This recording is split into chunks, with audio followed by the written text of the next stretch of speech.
Okay, hi everyone.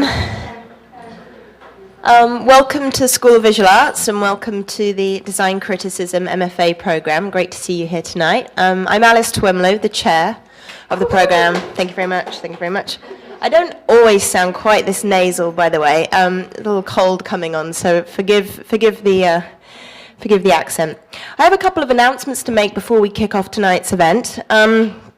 And it's actually a really basic announcement, which is apply to the program. We're a fantastic 2-year MFA program devoted to study of the design environment.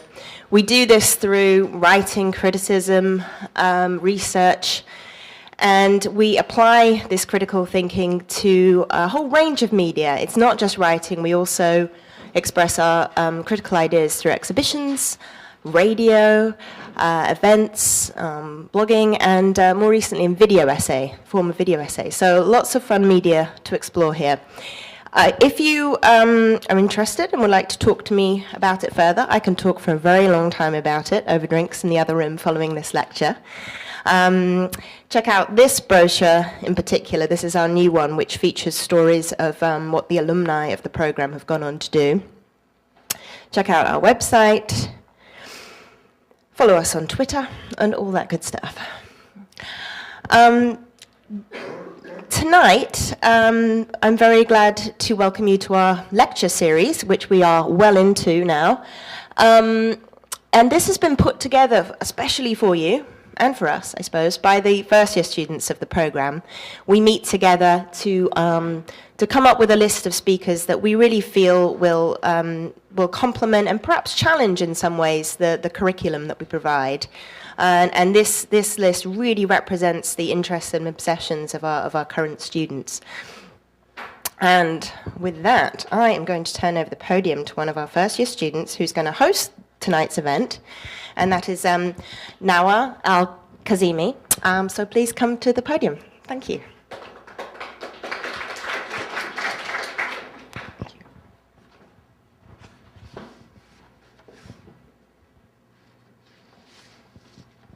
Good evening. My name is Nawa Al-Kazimi and I'm a first-year student at DCRIT. I believe that good design has the ability to tackle today's growing challenges. Challenges such as social problems, healthcare, and most importantly, education. Since at DCRIT we look closely at design in its various forms, product design, graphic design, interaction design, and architecture, I found myself asking, what about design that has less tangible forms? What about the design of activities, processes, behaviors, and contexts? When we were asked to select a speaker for this series, I knew I wanted someone who, like me, believes in the power of design to affect change and who is involved in giving shape to non-tangible interactions. When I read about Sandy Speicher's work and her emphasis design thinking, I knew I'd found the right person to invite.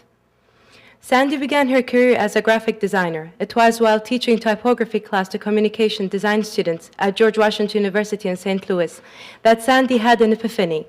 She realized that the challenge in effective teaching is not only about what and how to teach, but about the context of learning. It was then that she saw the need to improve the environment in which teaching takes place. So she studied education at Stanford University in the Learning, Design, and Technology program. And then she was hired by IDEO, one of the world's best-known design firms for their human-centered approach. Today, Sandy leads IDEO's education practice, which creates positive impact through design by addressing systematic challenges in education. She collaborates with some of the world's leading design thinkers to help students, educators, entrepreneurs, and organizations to use the tools and methods of design to transform their organizations and communities.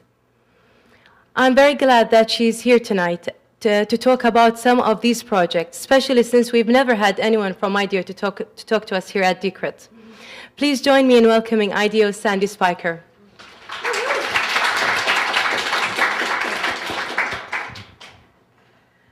Thank you. That was a nice intro. I'm going to do this because I walk around and I use my hands. So if you can't hear me, just wave at me. I'm actually a fairly casual speaker, which I think you'll notice. Thanks for inviting me to this program. I'm actually very excited to know about it, and particularly the connection that you're making to the work that we've been doing at IDEO. Tonight, I'm kind of curious, how many of you here are students? I always just love to know who's in the room. How many of you are students And in this program, small group, good. How many of you are designers? Great. How many of you are just neighborhood locals who love this stuff? Yeah, totally. Come on, you can be multiple categories. Yeah. So I'm going to let just the room settle a little because, that's what happens when things begin. And as you've mentioned, tonight I thought I would talk a bit about the work that we're doing in education at IDEO, and we're calling this Design for Learning. It's ironic, of course, in a classroom such as this. Way back when I was a graduate student, which now I can say is way back, I had a professor, Elliot Eisner, who is one of the greats in education. And he would always ask us, if an alien landed on the planet and landed in our schools, what would they think is happening? And we'd kind of, meditate on that. If I were an alien landing in the schools, what would I think would be happening? And then we'd respond, well, maybe that we're learning to sit in rows. Maybe we're learning to move at the sound of a bell. Did you all want to get up when you heard that? Maybe we're learning to sit still and control all of our bodily functions. Or maybe it's a test to see if you can guess what the person in front of the room is thinking. That alien would probably conclude that our schools are perfectly designed for the opportunities of the industrial age, controlled environments, asking you to behave and interact a certain way, and asking you to play a part, but not necessarily be part of the whole. It's, of course, ironic. Again, I'm standing out in front of this room and looking at this picture, and I'm thinking, well, gosh, if he dropped in 1899, that alien, or if he dropped in 2013, he'd probably come to very similar conclusions, right? Not much has changed in those, 114 years between that in education. But the truth is, times have changed a lot. And I always love that I have this series of images I love to call forth because kids today are growing up in a world like this. And like this. And like this. It's really different than the way these schools are designed. We're continually aware of global challenges, global realities. We can't make decisions alone anymore. And we check multiple sources anytime we want to make a decision. And participation is the norm. It's like my favorite picture of all time. I don't even know where I found it. But I always look at this picture and I think, would this have happened with Roosevelt? Times have changed a lot, but our schools haven't. I have given that talk many a times, and I've heard many other people say that same thing. Our schools are designed for an industrial age. We're not preparing kids for the future in the model that we've got designed for them. And our kids are expecting something different of the world, right? Duh, right? We all know this. We all understand this. And yet, things haven't really changed. This is not a new conversation. We've actually been talking about this for quite a while. There are great pockets of innovation that are happening in education where this paradigm is starting to change. And I'm just going to flip through some of the images because schools are starting to kind of look like this on a daily basis.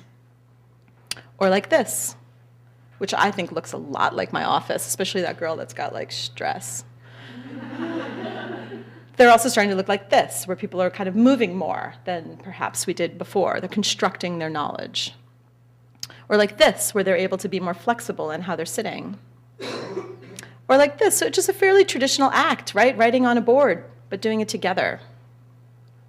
Some things still stay the same. Teachers talking to kids, but perhaps we add screens to that, technologies to that, interactivity to that, games to that. Old school techniques, more old school techniques, still relevant today. Or perhaps something like this, that may sort of not fit right in what we feel that education should be about, and yet is producing great outcomes for these students. So one of the things that I've started thinking about is, on the whole, if we all know this story of schools are designed for the industrial era, we need to rethink them for whatever era we're in right now, things haven't really changed that much. Why? I think a lot of that has to do with we're still kind of waiting for that one new answer to fall from the sky, like the old one-size-fits-all answer did. We all kind of have in our biology a story of what education means because we all lived through it in our own lives. It formed us. We have a mental model for the way things look and how they work. And we're kind of expecting that just like replacement model to fall out of the sky. What I'm offering tonight is a different perspective on that, which is if you look at the way the world is acting today, it's not going to be a one-size-fits-all model. That is the next big thing. I actually think in education, the next big thing is the realization that schools and learning and our education systems are actually designed. And if they've been designed before, they can be designed again, and we can be intentional about that process. I always like to remind myself to not talk too fast. That's my slide called dramatic pause. So I've just set up what I think I'm going to talk about, but I never exactly know with me. I might not talk exactly about that same thing, so we can always bring it back there if you guys want. I thought I would just pause for a second and talk to you a little bit about where I'm coming from. So background is graphic design. I was doing graphic design for many years. Realized that design had a bigger role to play. And after going to graduate school, kind of understanding the new passions that I had and how I could elevate my kind of use of design in the world, I landed at a company called IDEO. How many people know about IDEO? All right, good. Good set of hands. It is a fun place to work. People always want to ask me that. Yes, it is awesome. IDEO started out about 30 years ago designing things like this, things that make a noise when you drop them. The first mouse for Apple, squishy-handled toothbrushes for Oral-B. We've taken that same process and approach, which started out as kind of a human-centered perspective of understanding what people really need and desire in order to then design for them. And then we've applied that to increasingly bigger and bigger questions over time. So we've done things like design the Keep the Change service for Bank of America. Anybody have this service? A couple of people, good. Do you like it? Sweet. It's become the imprint for the way that Bank of America has considered all of their services since. This came from a very simple observation about how people were kind of, they had like change drawers, you know, or like tip jars, or people were rounding up their purchases, that everyone was looking to get ahead just in little micro ways. So we said we could actually institutionalize that behavior and form an account type that actually allows you to use your debit card, bonus for the bank, and rounds up your purchases, and then puts that difference into a savings account. So you have this incremental savings. People who never had savings accounts before now have savings accounts. We've been also escalating the kind of questions that we're answering, working with the government around questions like how do you redesign the retirement process, and also working with foundations and NGOs around questions of safe water storage and transportation. Our questions have gone global. They're every scale from micro to macro. All of which we're approaching at that same perspective of coming at it through what do people really care about. I love this diagram, that sort of classic IDEO thing to share, that in order for anything to exist, there kind of are these three dimensions. It has to be viable. There has to be a marketplace for it. I don't necessarily mean a commercial one. It has to be that kind of in our social systems, there's a need for this. It has to be feasible. You have to technically be able to build it, or it won't yet quite exist. And it has to be desirable. People have to want it. Now, R&D companies, they tend to start with the technical. They're kind of exploring technical innovations and saying, then how do we get there to be a market for it, and how do we get people to want it? And a lot of startups are starting with viability. They're starting with where is there a market, and how can I make something that people want and can be built? IDEO's perspective on innovation is if people don't want it, there's not going to be a there. So let's start by understanding what people want, and then very quickly understanding what's feasible and what's viable. We're doing this in all types of questions, obviously. I thought it would be fun, though, to point out to you that an aspect of our culture, which is kind of, as a company that's designed to routinely innovate, one of the sort of truths about the way that we have to move as an organization is that we have to leave open the creativity of our people. So when someone wants to play a prank on their boss and put a van in the space, it happens. And the team stays like 48 hours round the clock, gutting the van, like, you know, recarpeting it, putting the chair, the driver's seat on wheels, and completely, you know, hacking the space in order to do it. We kind of have to give that permission for a creative environment. It's also how the edges of IDEO are seen. And I thought it would just, especially in this conversation, would be interesting to acknowledge that that is also in line with how IDEO grows its business. So when 4 years ago I said, we do awesome stuff, education really needs us, IDEO looked right back at me and said, great, go ahead, do it. And so that's the work that I've been doing for the last 4 years, is figuring out, this is my big question, what is the relevance of design for education? How can design help improve our systems of education? So I thought tonight I would come in with semi-baked ideas. And I am not coming in with and I know all the answers to this, but I put together some thoughts on answers to this question, which I haven't officially done yet. I've done a million presentations, none of which have actually started to directly answer the question I feel I set out to do 4 years ago. Thought you guys would be fun to discuss this with. Then I'm going to nerd out at the end, because I thought that would be a good audience to do it with, too. So I've got 4 things to share with you. First of all, I think one of the great relevances of design for large social challenges such as education are that, for instance, design can help create new relevant solutions, in this case for learners or for systems. The second one is that through design, we can reframe the way we see problems, and that gives us new questions to then come up with new answers. If we keep asking the same questions we've been asking in the same ways, we'll never get to new places. Design has a great kind of affordance of helping us see from different angles. The third one, and I chose this word on purpose, is that design can help bring joy to processes of change, especially in education. Everyone's really daunted. They're like, here's the next wave of expectation on me, here's the next thing that's coming, and everyone feels exhausted by how much is changing all of the time. And when you kind of harness that inner designer in you and you say, we're going to go after this and we're going to learn, not because it's us, but because we're going to create new solutions for everyone else, it's amazing to see the joy that comes up. And I'll tell you a story around this. And the last is, perhaps what you may have assumed I might be talking about in total, is that design can actually be a great way for kids to learn essential skills that are not often discussed as part of the core curriculum.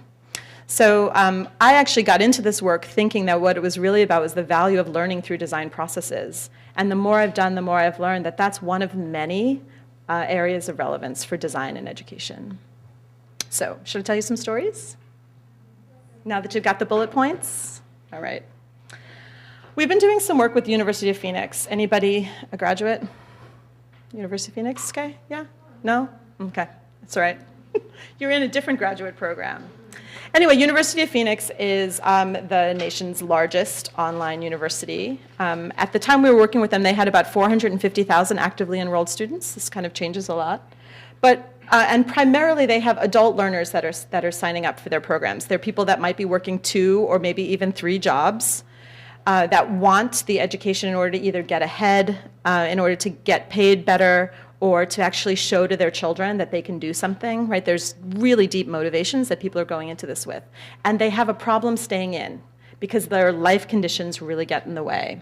So as we connected with people that University of Phoenix is designing for, one of the really deep things that we found is that this quote here, it's really difficult to keep going when life is really busy and you feel alone. A lot of times people are turning on their computers at 10 p.m., exhausted from the day, and they're going online and they're like, what? I'm writing this essay, and what relevance does it really have with the core motivations that I have? So we did a lot of work kind of exploring the many motivations that students have in this particular context. University of Phoenix having a different audience than, say, this program would, right? Every program is different, every student profile is different, so we wanted to understand what the kind of student profile was for this context. And we ended up designing a lot of different solutions. I can't actually show you many of them, but I can show you one through line. One of the through lines was, because of this nature of feeling very alone, we said, let's design social connectivity into the platform. I mean, if you think about it, 450,000 actively enrolled students, pretty much someone's going to be online when you're online, right? And we can always connect people with help that they may need. Now, that got prototyped in a very light way at first, in a fairly obvious way, which was to put message boards online, right? So they just added, instead of redoing their entire interface, they added message boards that allowed students to self-organize into groups. They didn't have this feature before. Now, a lot of universities have clubs that are student organized, and that's a kind of common feature of a university. And they hadn't had anything like that before. So we saw very predictable things as they put this feature out there. We saw the Future Accountants of America, for instance, organized into a group. Here at the point that I took a screenshot, it was 321 members. The National Psychology Club, so a lot of the psychology students banded together to start talking with each other. This is, I think, a couple weeks after they rolled this out, and there's 1,400 students who joined this club. And by the way, I've blocked out all the names. It's not some weird interface design. We started to see surprising things like the Dinosaur Bunch, the people who are over 50, creating these message boards to support each other for their unique needs.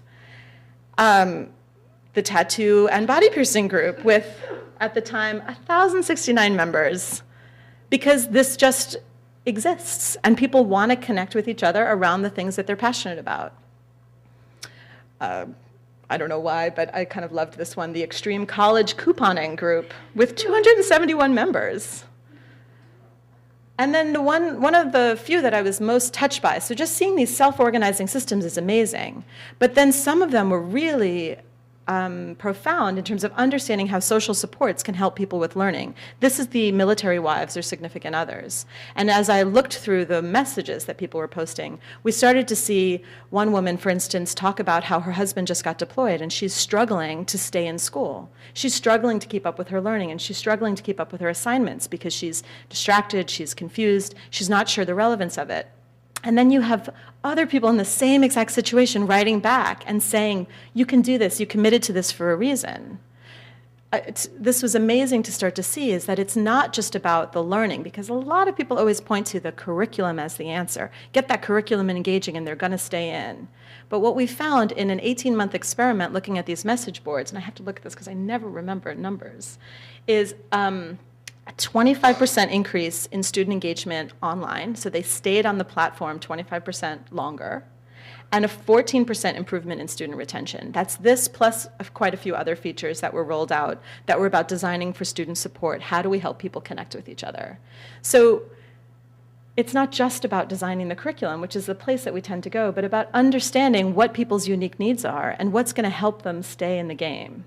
And college completion is a huge challenge for adult learners. So that was amazing to see happen. So second point was about design helping to reframe the way we see problems. We've been doing some work here in New York City with the iZone, which is a kind of layer of the Department of Education here that is looking at how we can innovate, create innovative solutions for the schools in New York City.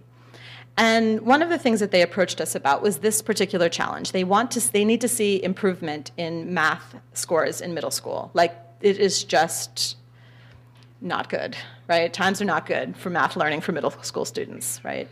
Now, again, this is not an atypical problem. We see this as a challenge all the time, right? And a lot of ways that we're typically approaching it are looking at the way we're teaching math, the way that it engages students, the kind of the behavioral agenda of the middle school student, and there tends to be then a lot of blame on the teacher or the student. And so instead, we decided let's take a human-centered approach to this particular challenge, and we went into middle school classrooms and we started observing how is math being taught. Our job is to now understand how we can look at this problem. We looked at and talked to students to understand the kind of techniques that they were using. We talked with teachers quite deeply about where they see the problems are and their pains, and there's a lot of kind of pointing to, the distractibility of middle school students and things like that. So what we ended up getting to was realizing that the source of the problem isn't inherently in middle school students or in teachers. It's actually in the design of the way that classrooms are set up, which is that there's one teacher who's got 30 kids, and those 30 kids are all in a different place. Everybody knows and understands something differently and is at different levels. And so we posed a challenge to the development community in partnership with the iZone and said, how's about, instead of creating some new app to learn math, we actually create an app that helps us look at the gaps that exist in each classroom. And I've got a cute little video to show you.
So that is a live challenge right now. I don't have any of the responses to show you because it's up. So if any of you feel compelled, this is your design area.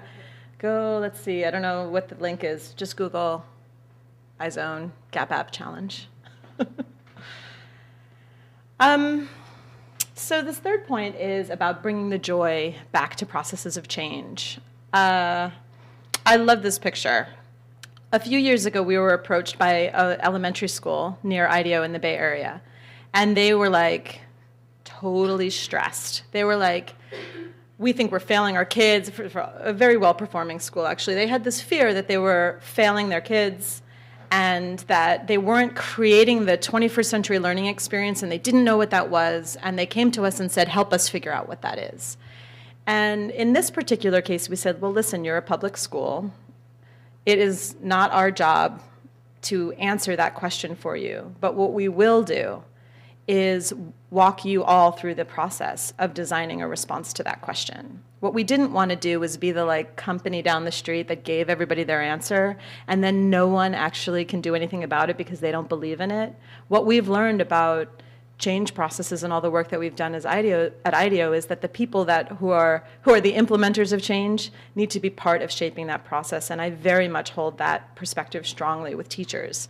Teachers being what I would say are the pressure points of our society, actually. Every parent wishes for that teacher to be a certain way, every kid has a certain need, and the whole system is coming down on the teachers and saying, you need to be performing. And they kind of are at overload right now with all of the new demands that are coming through the system. So they looked like this when they first met with us, with this kind of anxiety and this kind of skepticism and this feeling of difficulty around how big this question was. And we said, let's spend 2 days with your full faculty going through a design process together. And they were like, 2 days, what books are you going to have us read and prep for that? And what answers are you going to give us in prep for that so we can fight about them? And we said, no, we're just going to facilitate you through a process. And so we did. We just went through a 2-day design process. One of the things that we asked them to do was bring in stories of their kids by the time it was 2060. So they were They were backcasting. They were telling stories of their kids right now when they got to retirement, and what was the story of their life? What are the things that they had done and accomplished? And then from that, we started unpacking the values that the teachers already hold around the 21st century learner. How do they engage in the world? And the ecosystem around them. Who supports them, and how does that happen? We also took them out to analogous observations. So we said, step outside of education and see other types of organizations that are answering similar questions. This is one of the best methods possible when you're working with educators, because education tends to look at education.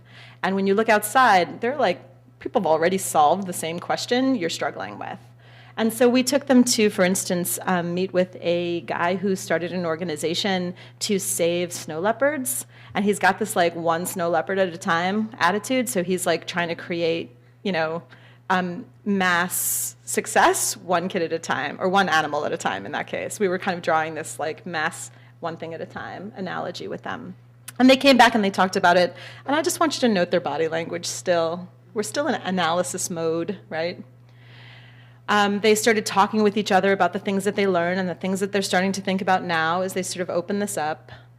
And then we got them brainstorming about what all of that might mean for their context. And as they started brainstorming, they started loosening up. And part of it is that we've set the permissions differently. We've said as designers, no judgment right now. Right now we want you to be open, we want you to be imaginative. And they went from that kind of oppressive state of having to figure out all the answers to this really open state of creativity, which everybody naturally has. But in their case, the system isn't naturally bringing out of them. We then had the teachers prototyping. I just want you to check out the body language here compared to some of the original slides. We had them prototyping new approaches to curriculum. And even with this woman here in the yellow shirt is the principal. She actually was sitting on the floor with teachers, cutting up construction paper to make prototypes of a curricular experience that their elementary school kids could try. They actually then shared a lot of their ideas with each other and noticed patterns underneath it. So they're using techniques of design to have a collective conversation in a really different way.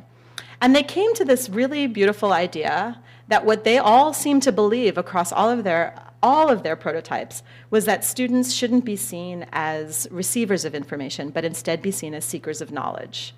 And that they could create a philosophy of teaching and learning in their school that was about fostering students as seekers of knowledge. And they decided to call it investigative learning. Then they did planning. Like they planned with Post-its. And next slide.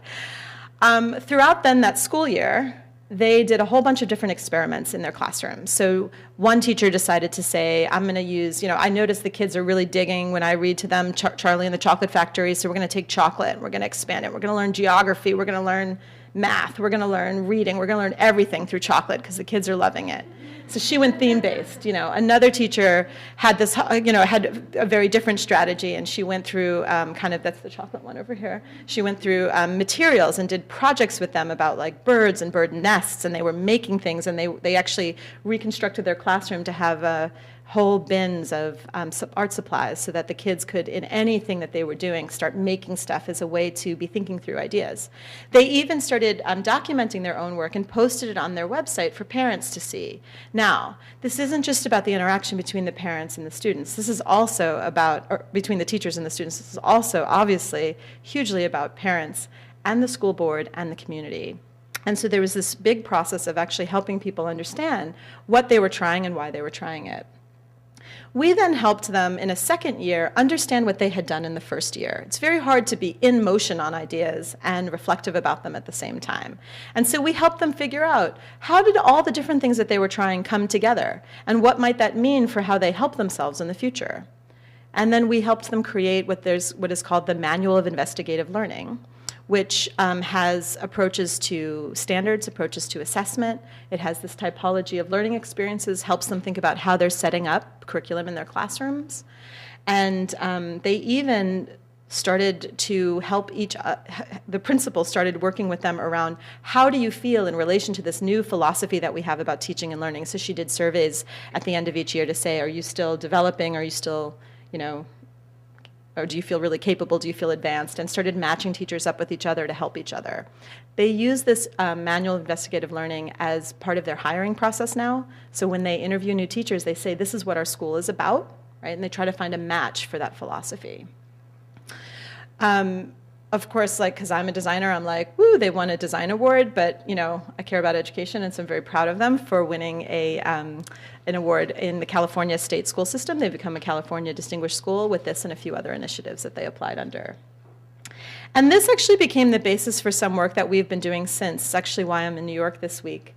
Once we realized how transformative it was for teachers to very quickly be acting as designers, that how amazing they were at creating new solutions in a really rapid way that were very inspiring and productive for their students, we said, how can we help more teachers realize that they are everyday designers? Every day they're designing their classrooms, they're designing interactions, they're designing curriculum. What if we could help more teachers have a view of themselves as designers? And so we've been doing a lot of work since we've launched, even now, the second edition of what's called the Design Thinking for Educators Toolkit, which is introducing the processes and methods of design to teachers and helping them understand how that might fit into their context and helping drive what I'm going to call like teacher-led innovation so that from within we can start to see change across our system. We have done an online class of this and had 3,500 teachers sign up for it. And I've done a series of live workshops and been collecting stories now from teachers across the country who are starting to use design process as they're addressing questions in their schools. So the last point here, design can help kids learn essential skills. This is like one of my favorite stories of all times. This kid, Andrew, he was in 9th grade when I talked to him, and he had just taken an intro to design class. And so I was like, great, I want to learn about your experience. How'd that go for you? And he's like, I really liked it. And I said, okay, cool, what was your favorite project? And he tells me the first project they did, which was to like redesign a name tag for someone else, which honestly, I was like pretty bummed that that was even in the course because like really, like you're going to design a name tag? I believe design can address some of the world's greatest challenges. A name tag is where we're going to start. So he tells me the name tag was his favorite project. And I was like, excellent, that sounds awesome. Tell me all about it. And he says to me, I learned that I could help make a difference in other people's lives. I learned that I could talk to someone else and find out what matters to them and create something that made them happy. I learned that I had leadership skills that I never knew before. And I was like, damn it, that's good, right? Like, you got that from a name tag?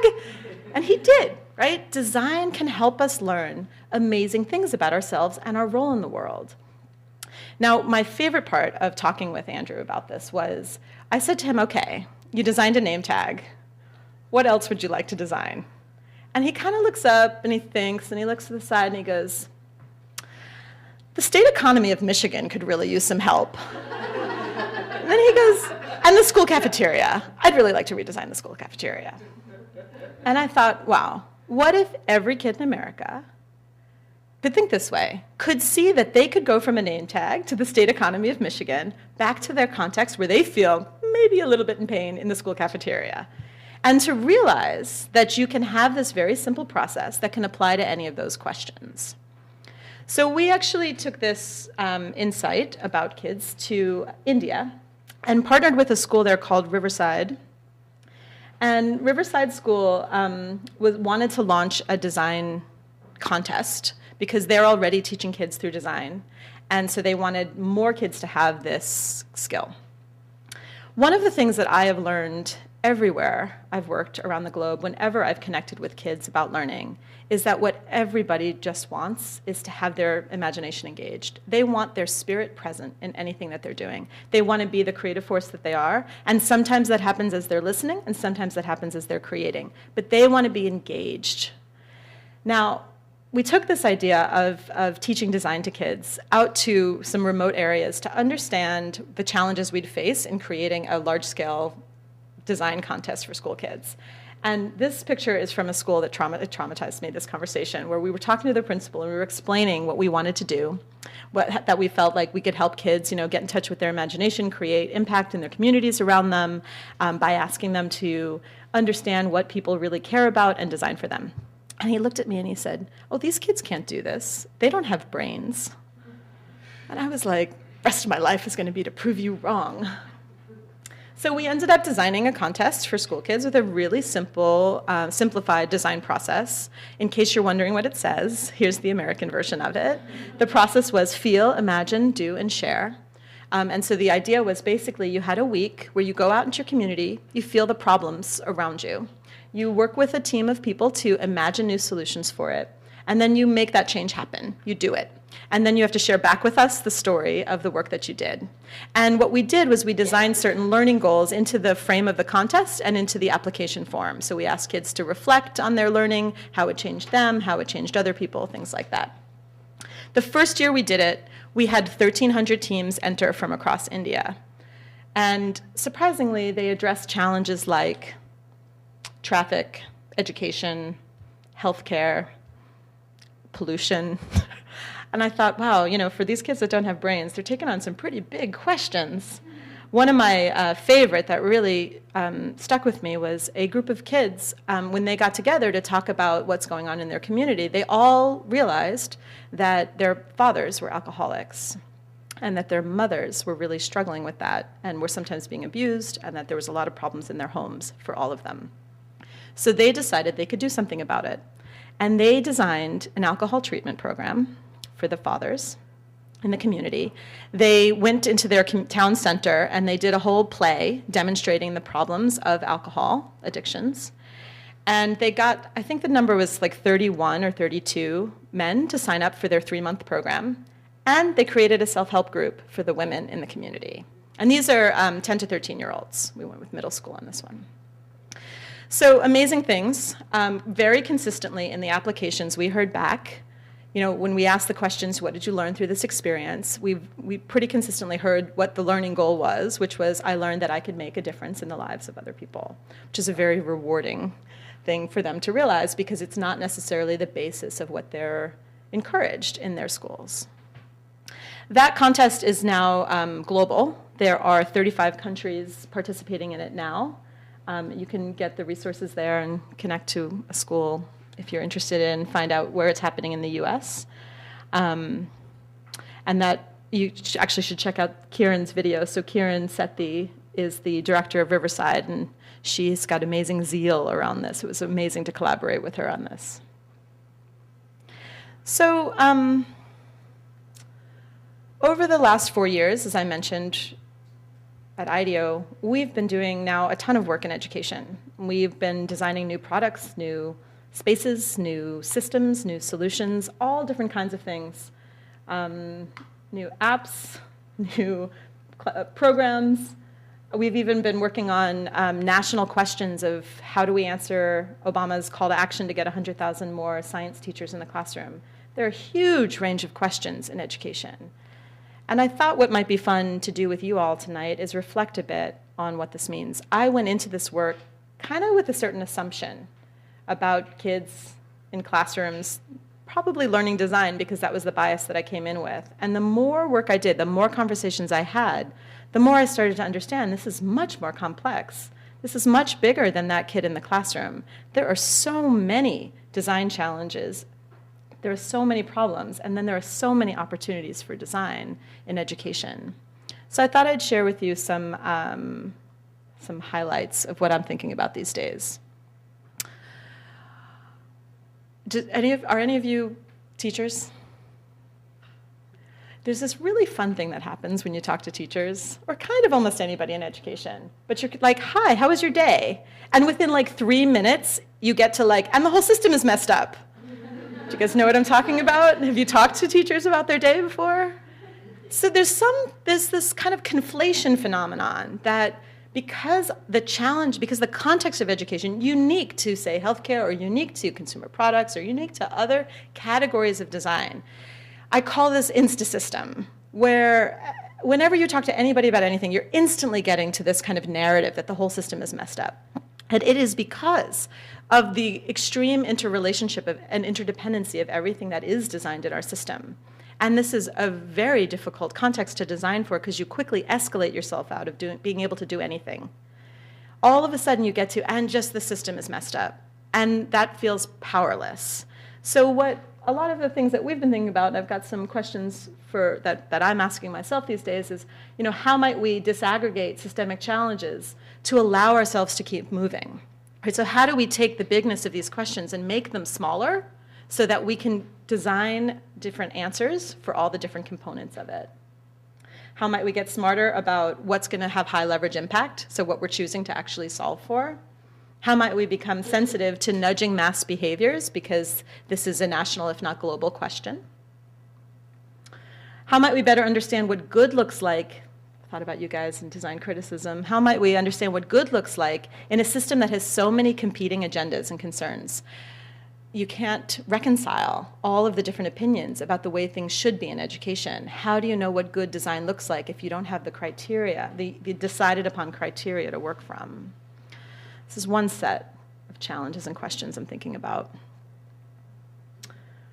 Another thing I talk about a lot is, I think I've even said it already tonight, is schools are the water we all swam in. Right? The way that we learned is the world that we grew up in. It's sort of like saying, how might we redesign parenting? Right? Where you're kind of like, whoa, there's different models of that? Right? Like, it can be done differently because it's the world that you grew up in. And your education experience is probably quite different than someone else's. And that's actually even hard to really understand. And we tend to have expectations about what things should look like based on how we were raised, that we then end up kind of imposing as we start designing for other people. So how do we not take on that, or how do we separate from our own agendas as we're trying to understand the conditions we're designing for? So a few more how might we's. How might we help ourselves step outside of our own assumptions about what education should be? How might we include more people in the process as a way of actually helping the ones who are part of the system to be shaping the system itself? How might we accept that true change happens over generations? And what might change in our design processes because of this? And how might we help people comfortably transition into new models of learning? I was just talking with my cousin the other day, and he and his wife were talking about how the kids are learning math in a totally different way than they learned it, and they have no idea how to help their kids. Right? Now, there's been many innovations in math learning in the last 30 years, right? And they as parents are now struggling. They want to be helping their kids, but they don't know how because they haven't caught up with the new strategies of teaching math. Even my cousin said to me, I didn't learn it the first time. How am I supposed to know how to do it differently now? I may have even said this already tonight, but this is one of these things I feel like I'm kind of whispering to myself in my head all the time is, we all always, how many headlines have you seen where it's like, it's time to redesign education? A lot. I'm going to go with a lot. Maybe it's just the publications I'm reading, but this is common language. We say this all the time because our mental model is that it's actually a centrally controlled system. Well, it's not at all. Actually, the education system, that thing we refer to as the education system, is the outcome of millions of design solutions. It is not designed in and of itself. It is the effect of all the things that we have designed. And this is a pretty abstract concept, I think, but once you start to understand this, you realize then that you can design on many dimensions, and that helps get us toward a new future. And that is the path for redesigning education. So, how might we all get smarter about understanding the dynamics of our education system? How might we empower everyone to feel that they can make a difference while kind of balancing that you're not responsible for it all? How might we each find our unique point of contribution but not feel we have to fix everything? Oh, that one only had 3. Sorry, it was so slow motion of me. And the last point I kind of want to just reflect on is we can't be the heroes of this change. That I think, especially if you've been educated as a designer, you're sort of, our design discourses tend to tell us that we control the outcome, right? We control the way the thing looks. As a graphic designer, I understand what good typography looks like. I spec it for people. I tell them how the layout should look, and it looks like I lay it out. It's quite different when you're working on a challenge of this scale and of this complexity. We can't really control the outcomes, but we can help facilitate that process. And we can design new ways of kind of creating influence, which is not necessarily about the exact answer, but about perhaps the principles that are behind those answers.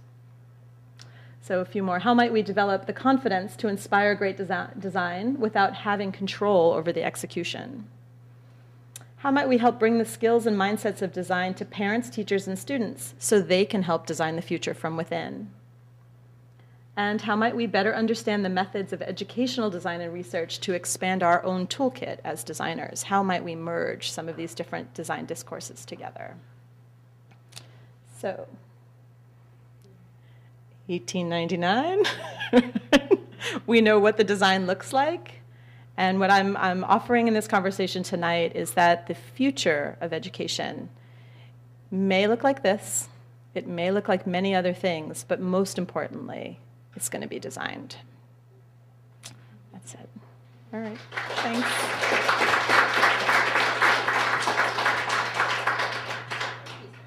Sure.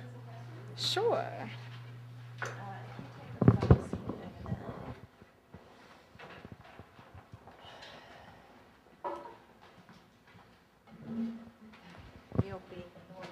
Oh, good. I love being Britney Spears. So you have some questions for me already? Yeah. That's exciting. She's so prepared. No, it's okay. You can hold on to it. So your work at IDEO entails forms of criticism, be it in research, planning, and application. How important is that role in your work process? Criticism. Yeah, get right to it. So IDEO is an incredibly optimistic environment, which is amazing. I mean, we have such big questions coming to us, and we have to stand in the belief, like very deeply have to stand in the belief that a new future is possible. I believe that this is why this is the kind of global skill needed now is design. Criticism is actually quite difficult in that context of belief. So we, at IDEO, I think, have a cultural challenge around that. We tend to use the word awesome a lot. And then you know something is really good when it like goes beyond awesome.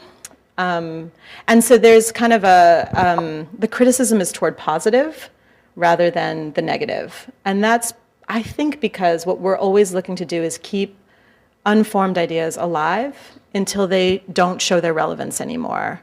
So if you kind of have like a half idea and someone's like, well, you know, that's been tried before, which is what happens a ton in education, by the way. We did that in the 70s, didn't work then, why should it work now? Well, maybe it would. And so we have to kind of keep this dialogue alive of possibility. And so I think it's actually a skill we have through optimism, criticism. But it is famously kind of integrated into the process at IDEO, and that's why we're all excited, because it's like, wow, here's an example where critique is part of the journey towards a design product rather than something that happens afterwards. Yeah. I mean, I kind of love this question is coming up because right now this is a really big conversation within IDEO is have we lost critique? Like, how do we bring that back in? And I would say because one of our core rules is about deferring judgment, our core rules of kind of brainstorming is deferring judgment. And so we have this sort of, we go toward the positive, and that's what criticism looks like at IDEO, is if you have 10 ideas, instead of saying that won't work, you say, this one will be great, let's try that, and you build upon that. So it happens through a sort of positive reinforcement. And you have to use a Post-it note, right? We tend to, yeah, it helps, you know. Sometimes there's dots, too, to vote, yeah. I wanted to ask, to what extent do you think ethical challenges affect your work, and how? Oh my God, you should have sent me these questions in advance. Have you guys been asked that about your work? I think ethical challenges are obviously involved in all of this. I'm not sure how transparent we are about that, but we are quite sensitive to people. And so since we're always aware that we're designing for people, we are involving people in that process and doing it very carefully. I remember one time, so we're interviewing people all the time, and one of the kind of ethical lines we have is that people have to sign off on allowing us to use their images, and that's even with our clients. So our clients feel that when they work with us, they should own everything we create, but our contracts actually are that they don't get to have the images of people unless people have allowed us to give them to them. So there's actually some tensions that happen in projects because our clients want to reuse stories They want to reuse the input that we got in order to get to the solution that we did. And this is one that comes up around ethics a lot, is just our regard and respect for people and their privacy. Can we ask a few questions about the education?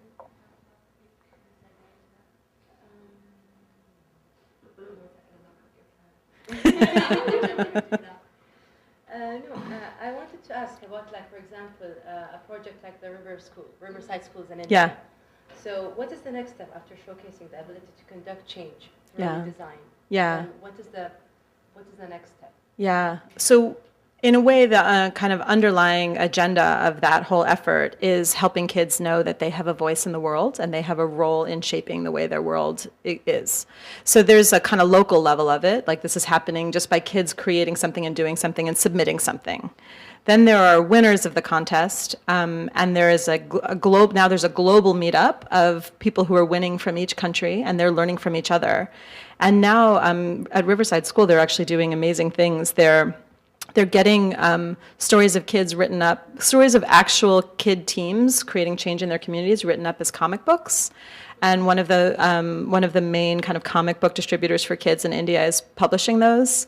They're actually now creating curriculum for teachers to help them know how to use this instead of, we kind of did like a kids do this on their own, like don't bother them, so that like the teacher agenda didn't get in the way. And now we're helping teachers kind of think about how they can foster that with kids. And then they're even connecting with the government to be talking about what this might mean to bring the kind of core essence of creativity and social impact into schools for kids. So there's a lot going on around that, actually.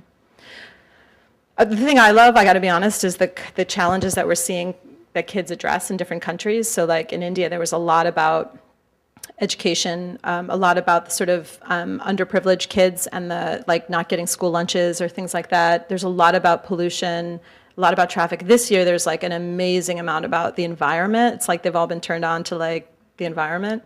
But then like in Bhutan, there were like tons of entries about litter. And in Finland, there was a lot about fishermen's rights. And it's like kind of awesome now to have a kind of kids' voices globally to look at what they're seeing through their country's eyes.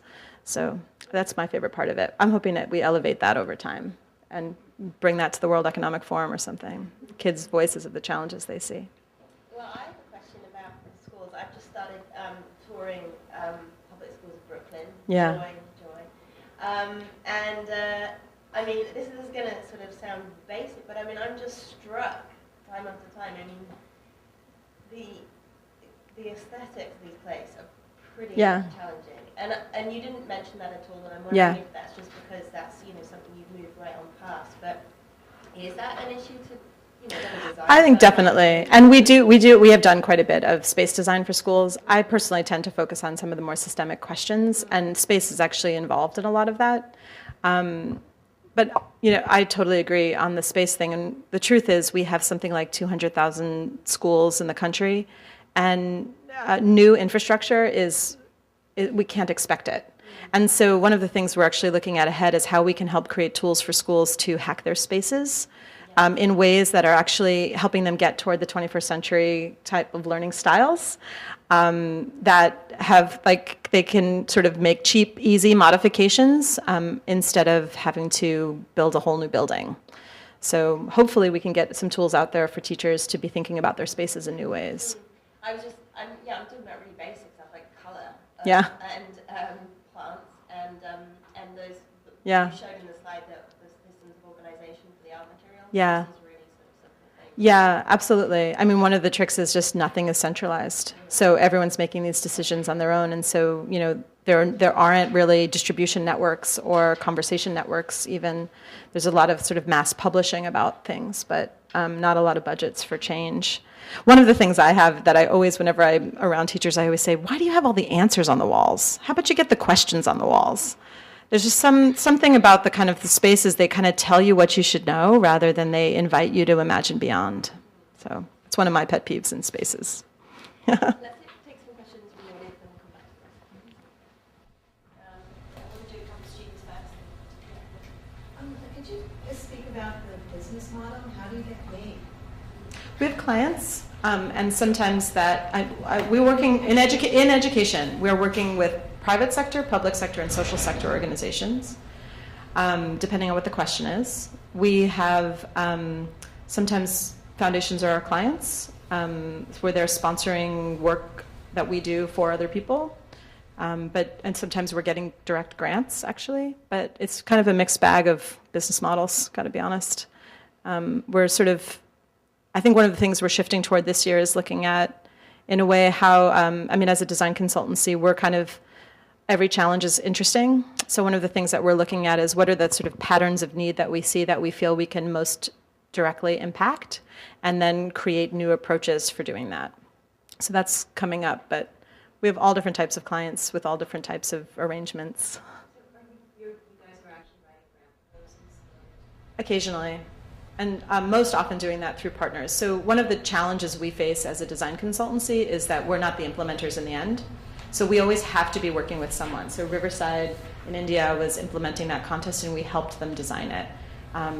The Ormondale Elementary is running themselves as a school, and we helped them design that future.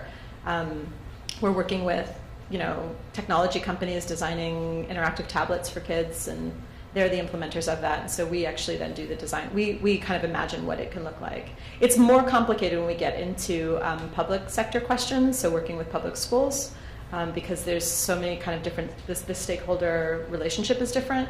If somebody is a service to schools, like a technology company, that model is much more clear. So yeah, it's very varied. Having grown up as a Montessori child, a lot of what you said rung a bell. Yeah. We have a lot of Montessori grads at IDEO. Yeah. Yeah. So a lot of what you kind of seem to propose sounded familiar. Yeah. And I'm wondering if you could talk about what philosophies that are older you guys draw on. Yeah. Instead of, it doesn't seem like you're always reinventing the wheel, so I'm wondering. No, and typically when it comes to the kinds of questions that we're answering, we're not quite at the, sometimes we're doing curricular solutions, but we really believe in the partners that we have to be the expertise in that when working with schools. And so, for instance, we've been working with this school system in Peru, which is, I wish I could show you this work, but unfortunately I couldn't, because I think it's an incredibly interesting question, which is how do we design Peru being one of the lowest ranked countries globally in education, 63 of 65 ranked countries on the PISA survey, which means they don't have a strong teaching talent, and their schools are quite challenged to keep up with times. They still have a very rote method. So we've been collaborating with an organization to create a model that is affordable, $100 a month tuition, scalable, get up to 200 schools, and excellent, of international quality. And we've been designing everything on all different levels of that. One of the things that we did look at with them, which is rare, is actually the pedagogical approach. Because all of this is so interconnected, how do we actually define what's going to be great for that context in a way that's not too far so that the teachers can't teach it, but that actually helps kids grow past what their current system allows them to be. And we had to look a lot at international trends on this, and in the end, we went with a constructivist model with them that they had actually been building, and then we built upon that a blended learning model. And so we're doing a lot of research into what is happening globally. I would say one of the things to your Montessori question is, I actually think there's something so interesting that's changed in just the times, is that there was a wave of design for education that was about philosophies, pedagogical approaches, how we help kids learn, what are the learning processes that they go through, and what are the goals that they have. Montessori, Waldorf, there are many of them that you probably have been exposed to. And now the game is actually these sort of brands, right? You might have heard of KIP or Rocket Ship. There are these kind of brands that have, they have approaches for the unique needs of their students. But it's less about the learning goals and much more about the ways that they go about meeting the national standards or the newly emerging Common Core aligned standards. I've used proper language. It's on video.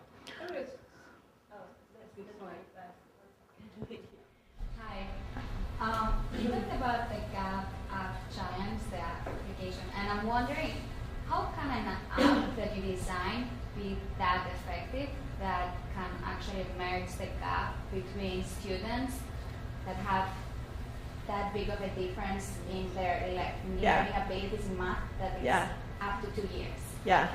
So what I love about the way the challenge is framed is that it doesn't necessarily tell you that you have to get everybody to equal knowledge, but that you actually can help mitigate that everyone's at different points. How can they still collaborate when they're at different points? And we've put out a brief. I don't have any of other people's work to show you yet around this, but we've sort of put a call out there for creativity around that type of question. There are some great solutions that are coming out these days around technology about helping kids be where they are.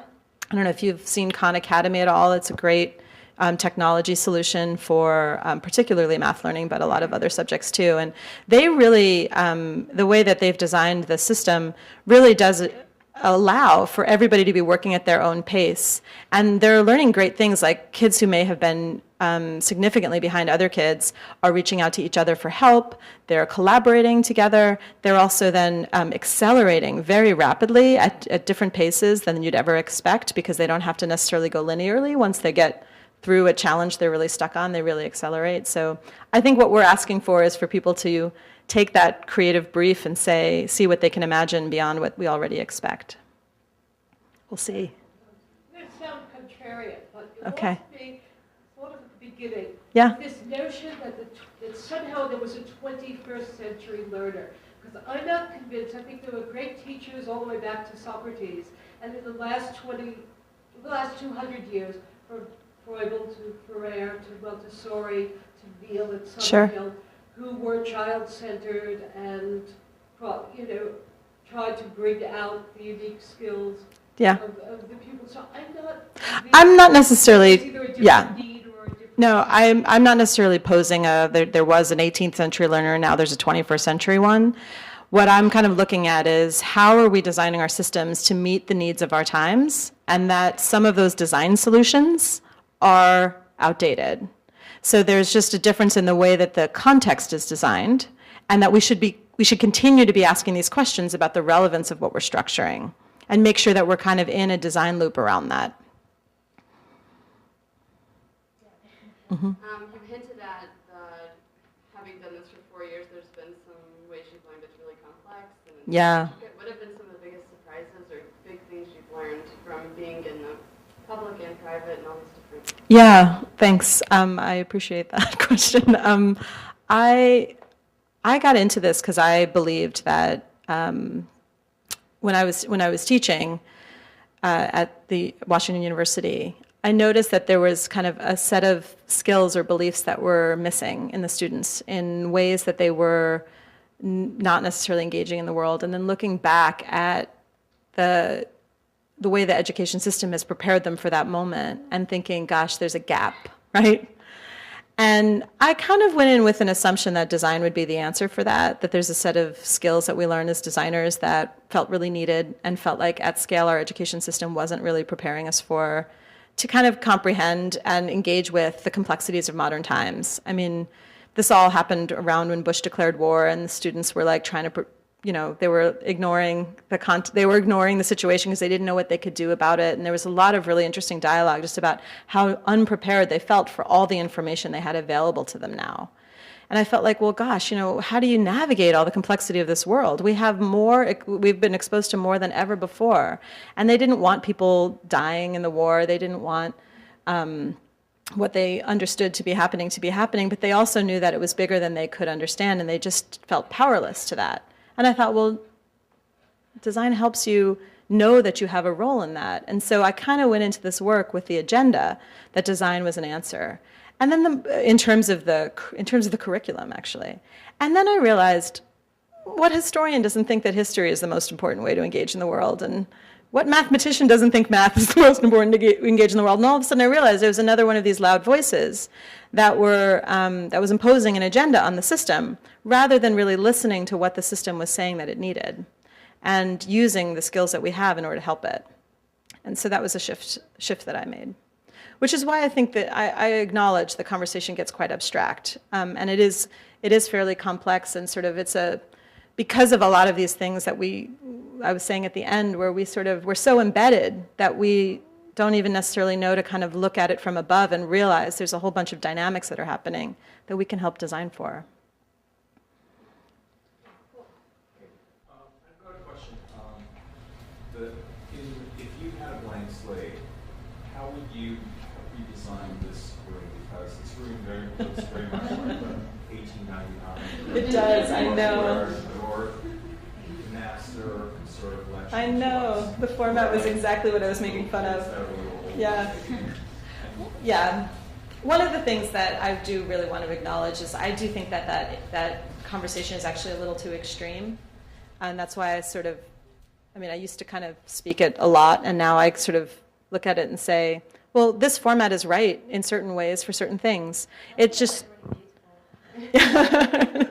Yeah, but it just shouldn't be the universal and the only, right? That there are a lot of different learning needs. And I do think what we have to be looking at is, and actually if you look at this space beyond this room alone, I walked through to put my coat up and I was like very intrigued about how the space was set up. There are a lot of different formats for different dynamics. And one of the things our K-12 schools don't yet quite have is that type of thinking involved in it, which is what are the different behaviors and interactions that we want to be having? What are the different ways we want to be learning? And how are we setting up our context to design for that? I don't want to diss this room. I actually think this room, for this particular format, worked quite nicely. You could get the chairs we designed for higher education classrooms with Steelcase. No, I'm totally kidding. They have wheels. Everyone be rolling around a little. Yeah. I have a question. How is it that you got those people in India to pay for a design program when they thought all their students were incapable of learning? I wonder, I can see why the University of Phoenix paid you, because they have a real problem. PR, government on them for taking money and not graduating students, racking up huge loans. They had a real big PR problem they needed to solve. And a lot of the other schools obviously are fairly affluent and they could afford.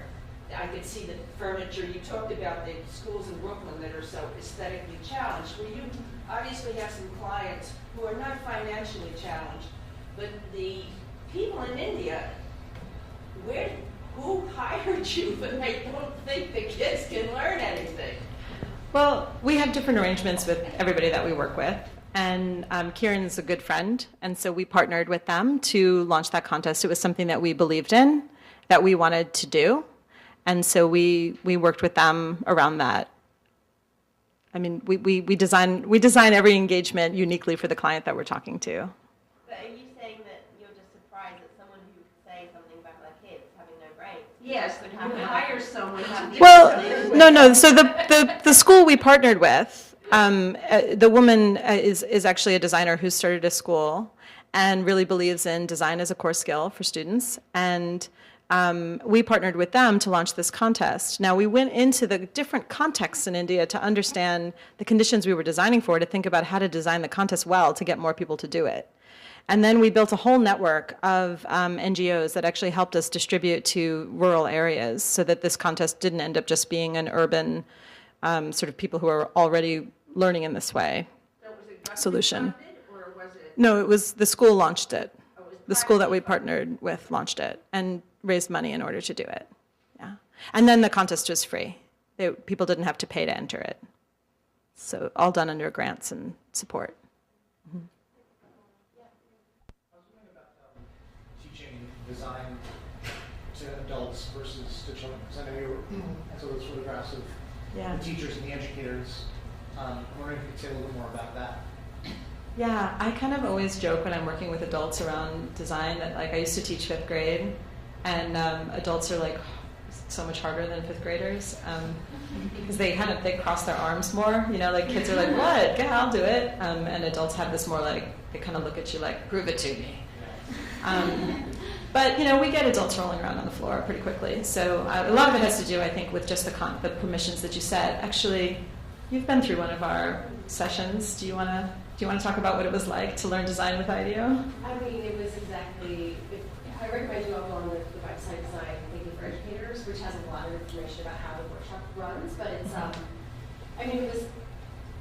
this was a terrific audience. So this group was about 100 people last June, and it was incredibly uninhibited. And I would underscore that because that's what helps you imagine how you get these adults to make like someone was making some things that she put to mess up her hair with a bike helmet. And so she folded up paper and she wore it in front of her group of her Yeah, peers. within like an hour. Yeah, I mean, within an hour we get people. Very freewheeling Yeah. and comfortable. Yeah. But that was actually, I don't know if you finished that question, Yeah. but I wanted to sort of ask a related one, which is when you face a group of, let's say, curriculum and knowledge-driven or knowledge-oriented teachers. So let's say like the AP Calculus teacher and the AP History teacher. I'm fascinated by so say you do workshops with kids, you give kids a design challenge, and they have this experience of feeling like they have agency and feeling like they can develop skills and they have this power. It's a fabulous and powerful model of skill building. And I wonder how it translates in a context that I think is really knowledge-based. So I'm sort of drawing a distinction where like they've got to convey and, for lack of better words, cram knowledge in. And how does that like dovetail with skills? This is one of the biggest differences I think between adults and kids, working with adults and kids, is adults don't have the educational standards that kids have, right? So there's an agenda that we have for what kids should be learning. And that gets in the way a lot of other types of things that they could be learning. Now, that said, I believe in it, so I'm not trying to criticize the way the system is constructed. But it is a core difference when we're working with adults. There's a lot of kind of flexibility to think about how this fits into their environment. And with kids, they engage with design really readily. It's a natural skill we actually all have, is to engage in the world through creating for it. And they're just not typically validated that way. So they just like kind of often run with it. The thing that we end up having to do when it's about teaching design through schools is you end up having to kind of mesh the educational standards, which are math and literacy and history and all the things that they need to be learning in school, with a process that's emergent, where you're supposed to get to not known information, right? Like innovation is all about getting somewhere new. So we did some work that Andrew, the story that I told you, we did do some work with the Henry Ford Learning Institute, which is a set of schools in Michigan. And they wanted to create an innovation-based high school model. So this was about helping students learn that they could be innovators as they graduate, no matter what field they went into, banking or business or law or design, that they knew that they had processes by which they could address any question that came to them. And what we helped them design, which they're still, working through, is how to have, because in design, you're led through challenges. So you're given a challenge about, any of the things that I'm working on, or let's say, how might we create new tools for carrying around our stuff. And then, through design, you're given a brief, you're given a question, and you then design answers for it. What we did was we worked with them to look at all of the standards across high school and try to create challenges that would bring to bear the things that they were learning in the classrooms. So we had all the subject areas as separate classes like high schools typically have, but throughout the quarter, the whole school is working on a design challenge, and they have what we call stop, drop, and design days throughout the quarter. And so there's a challenge that happens throughout, they design throughout, and ideally what they're teaching in the subject matter classes is relevant to the design challenge. Super tricky, to be honest. It was like, a big mind game to try to look at all the things that need to be taught and think about the ways that we could bring that content out while the students are designing. Our thought was that if we could actually frame questions that make the knowledge relevant, then the knowledge is more desirable to attain. So they're still working that out. Complicated, that one. So I have kind of a simple question. Where do you see on a physical scale the future of toy design impacting? Because it is something that impacts the home, impacts Totally. the issue like your cousin, Yeah, totally. I mean, because it's such an interesting thing, and just that there's something with the Montessori question. There's something to be said about physical and kids, and just that industry. Where is it? Because it is so tech, but the back to basics, I think, still have such a relevant role. Totally. So, And there is now a kind of hypersensitivity to educational outcomes on everything. So we are in a phase where we're we're trying to deliver on the promise that we've set, that kids will learn certain things, and everything is now taking on that pressure. So you look at a lot of TV programming for kids, and it'll have like learning goals of this, Backyardigans show is collaboration and, creativity, and like this will teach your kid all about diversity. So there's a lot of like learning goals that are being attached to things, and the question of the educational value of toys and of prompts. So I think there's like a lot of attention on that right now, and I think it's quite driven from parents' agendas to have their kid be as successful as possible in our system. Yes, I have one last question. Yeah. I wanted to know, what is your advice to fresh design graduates? Advice to fresh design graduates. How many of you are about to be design graduates? Because I'm going to look right at you when I talk. I'm not sure. I actually debated. I didn't know the makeup of the group, so I was debating whether I pull out a talk that's really about passion-led work, or if I just go into the passion-led work that I've done, right? So I went into the passion-led work that I've done, but I'm glad you asked this question, because I could not emphasize any stronger. If there's something you see that you wish the world to be, go and do it. And that design skills are relevant. And, I've shared with you a bunch of work. I couldn't share with you a bunch of work that I wish to. And these are all helping me understand a really big question that I had a few years ago, which was, what is the relevance of design for education? How can we help improve our systems of design, of education through design? And I'm learning every day about that. And I didn't have to necessarily be educated into that expertise. I can learn it while I'm doing it. And I think that we tend to kind of orient through having to have it all figured out before we go into the job that someone else has designed for us. And the great thing about the context that I've been in is I said, this is the work I want to be doing, and I was given space to then figure out how to do it. And I think that's a really magical place to be, and I would say chase it. Just find the thing you really care about and then figure out how to make it in the world. Yeah. All right. I think we will have more questions. We'd like to take it to the next room where there is wine and cheese and nibble while talking. Excellent. And we'll have also semi-brief analysis on our space in there. Excellent. So please join me in thanking Sandy Speicher. Thank you. Thank you so much.